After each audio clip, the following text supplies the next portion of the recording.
So I'm using a different camera than I normally use, and I have a mic in front of me.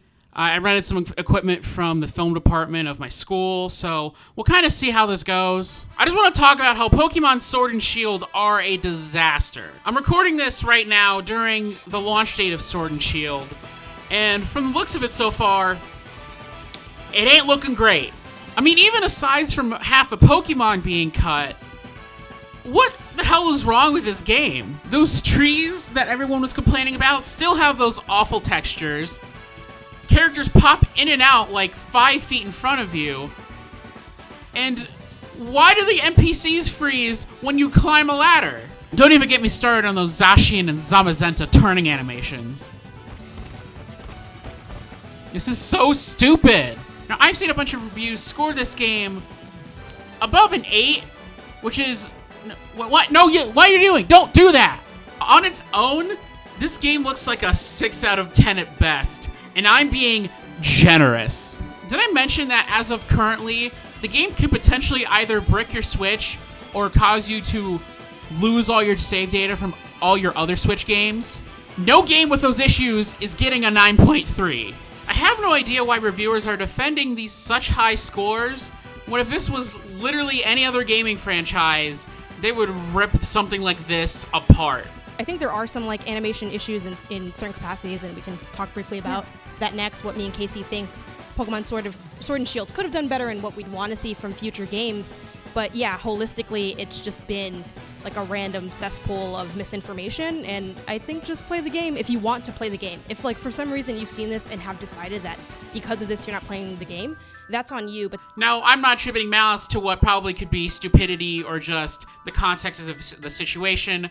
I'm sure most of the reviewers probably just only played the campaign for 12 hours and didn't look any deeper into the issues and are probably stressed about other things they gotta get done. So they just gave the games a good score and went on their way.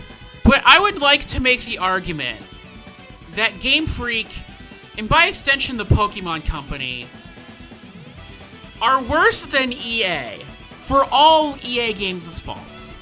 I can still say that they at least are ambitious and they're on the cutting edge graphically, and there is some passion that you could tell is being put into these games. Meanwhile, Pokemon Sword and Shield doesn't really seem to be pushing any boundaries outside of what is necessary because of the change in platform. At least EA has ambition. Granted, its loot box is being used to separate the most amount of money from your wallet, but it's still ambition. Game Freak isn't even actively trying to obtain more money like EA. What's probably the more terrifying thought than people trying to get more money out of you is a company that thinks that they've gotten the maximum amount of customers that they can possibly do and not changing as a result of that. Game Freak doesn't need to try. They sell 20 million copies of Pokemon games regularly. Why do they need to do anything more? Compare that to EA, where they still have to try to sell you the game before they sell you on the loot boxes. And yes, I know EA Sports is doing the exact thing that Pokemon is doing right now. They innovate very little and they sell tens of millions of copies a year.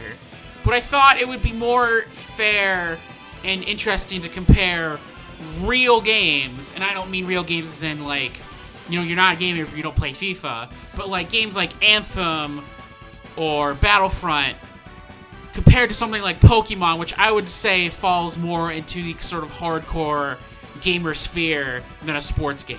I mean, hell, even Activision with Call of Duty is way better than Pokemon, because at least with that you have 3 different developers and they all each bring their own flavor to the series despite coming out one after another. Now, I've heard the argument that if Sword and Shield doesn't do well, that's not going to spur Game Freak and the Pokemon Company to make a better game next time. Rather, it would just preempt them to just stop making console and handheld games altogether and just focus on the mobile stuff like Pokemon Go. And you know what? I'm completely fine with that. If you're not going to try your best at the very least, then get the hell out. It's at least apparent that one of the last few good things left of modern Pokemon is still the character designs. And there's a lot of gacha mobile games out there that are entirely based on selling people random stuff to try to get cool-looking characters they like. And so pretty much that's just an easy billion for Pokemon. You know, I think at this point, with how little dignity they have left after everything they've done and everything they've lied about, I think they should leave now if they're really thinking about it. Anyways, guys, thanks for watching, and I'll see you tomorrow.